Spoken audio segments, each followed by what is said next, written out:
Hello, I'm John Feldt, and this is the weekly water outlook for December 30th, 2012 for the southern region.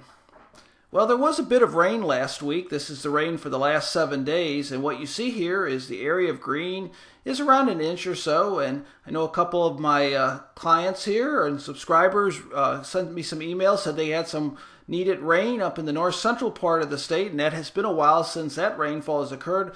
Look at that area of yellow. That's 2 inches of rain over north central parts of Texas. Now the eastern far part of eastern Texas received 2 to 3 inches of rain, and unfortunately most of the rest of the state, very little or no rain at all. If we look at the percent of normal rainfall, what we see here is we see that the area of that north central part of Texas and northeast Texas did receive above normal rainfall for the week. That extended into parts of southern Oklahoma, Arkansas, but the rest of the area was below normal rainfall, and that's that red area there that you see over most of the state actually. Now I know in the deep south there's not a lot of snow, but I thought you might be interested in keeping track of snowfall, so I will be mentioning this from time to time throughout the winter, and this is the snow depth. And from a national perspective, there was a significant change last week. A lot more snows on the ground this over the last couple weeks, which is somewhat normal for this time of year. But also over the middle part of the nation, quite a bit of snow as well over the Ohio Valley. You can see that there was a bit of snow over Oklahoma and Arkansas, generally light amounts, up to an inch or so. That does push into the very, very far part of Texas along the Oklahoma border. If we look at water equivalents, and this is important from a water resource standpoint, in that eventually this will melt, and this will cause some either recharge of upper soils or also even flooding as we get into the spring season. But you can see that the snowfall has really expanded. It covers about 60% of the nation right now. So we have had a significant expansion of snowfall and water equivalents over much of the nation. However, over the deep south, the story still is dry soils. Even though the rain was very welcome, we still could use quite a bit. This is the area where soils are very dry at the current time, and most of the south is in this area. All of Oklahoma and large parts of Texas have extremely dry soils. Now over the last month, and I'm going to be talking about this, making some reference to this in my newsletter coming out this week, there was some definite relief from the drought areas to the east and to the north of Texas and Oklahoma. Very significant snowfall, snow cover over parts of the Dakotas and Nebraska, and when that melts, that'll help recharge upper soils.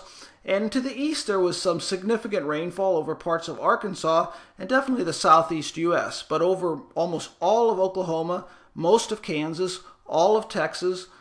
Still no relief from this drought, even though precipitation has picked up over the last month. As far as stream flow, a quick review of stream flow, we see sort of a mixed bag over Texas. Oklahoma, well below normal stream flow over the entire state. Kansas, well below normal stream flow over the entire state. Texas, a few pockets that receive that heavier rainfall over the eastern part of the state are near normal, but I think the general trend for stream flow over the south is below normal. Now, you're probably tired of hearing me talk about the Arctic Oscillation, but it is very important for precipitation trends. We've been in a prolonged period of a negative Arctic Oscillation that started in November, and it's extended to the current time. You see these dips here, some deep dips of the Arctic Oscillation. But the models are now forecasting that we're going to eventually get into a positive Arctic Oscillation as we get into the month of January. Now that's not unusual. These oscillations generally fluctuate every 2 weeks, 3 weeks or so. So it's not unusual that we would get into this positive, and I mentioned that last week that I thought that would occur. So as we look at the big picture this week, we see that occurring actually. Early in the week, the jet stream is digging fairly far south. We have a southwest flow, and that's going to bring some energy in from the southwest. Later in the week, we get more in a split flow, and the primary jet, lifts up to the north in response to that fluctuation in the Arctic Oscillation. And the southerly jet remains in place. Now, the southerly jet is going to be very weak. It's not going to be like we saw earlier in the month of December.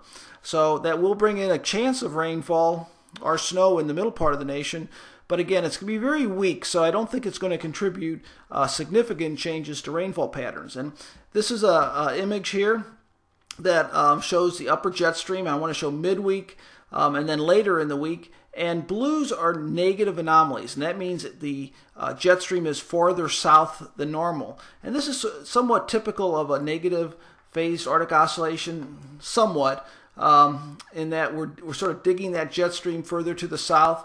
You can sort of see it's still sort of digging here through the middle part of the country, and that's a pattern we've had for a long time right now.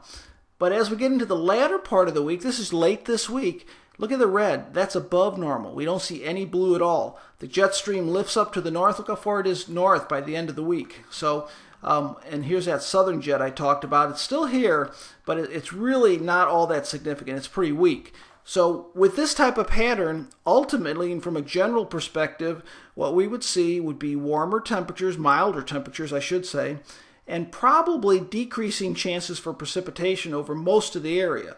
Now, with that southerly jet stream, occasionally some energy will pop out of that, and we do see one such area of energy coming out this week, and that's going to produce some rain. It's going to produce snow over Kansas and Missouri and north of the band of heavier rain. It's going to produce snow. Generally in this area, north of, right in here, will be in the form of snow. South of there, it'll be rain. And you can see it does tap eastern parts of Texas, southeast Oklahoma with some rain. Now, it's going to be hard to say how far west that will go because it depends on how deep this system is and when it brings that moisture out. But I do think it brings a chance of some modest rainfall over roughly the eastern third of the state and perhaps more into the central state, some lighter amounts of rain. But like we've seen over and over again, it looks like it's not going to really tap that deep-seated moisture until it gets further to the east, once again from Louisiana, parts of southern and southeast Arkansas, onto the east. Now, the long range, this time of year, it can really change. This is all the way out through the middle part of January. I did want to show you again that this pattern of east to west across the state continues. Now, there is a system that's coming through late in the first week in January. I think it's around about the 9th of January that the models are developing into a fairly strong and wet system, but it's so early right now, I really don't want to get too excited about that. So if we focus on this week, you can see that there is that chance over the far eastern part of the state of Texas and most of Louisiana to get a fairly soaking rain, and it'll be diminishing as we get into the central part of the state. Now, the big question will be how far does it extend back in this region? I know last week it pushed back a little bit further into this area here, but right now I think this is a general outline for maybe a 1/4 inch to a 1/2 inch rain, and then as we get into the central part of the state, I think there'll still be some scattered showers in this central part of Texas into southeast Oklahoma here, but it's going to really be tapering off in that region. And I'll be covering that in my blog as we get into the week. That'll be earlier in the week. So the takeaway this week, as we round out 2012, it's going to be a transition from a negative to a positive Arctic oscillation, modest rainfall over east and southeast Texas, parts of southeast Oklahoma. But overall, I think we're entering more of a quiet period. I know over Texas it's been pretty quiet, Oklahoma very quiet, and Kansas as well. But at least in the early part of the week, there will be a chance of rain or snow. Then I think the jet stream is going to be fairly weak, and I don't see anything all that strong until maybe late towards the end of the first week or early second week of January on the 9th.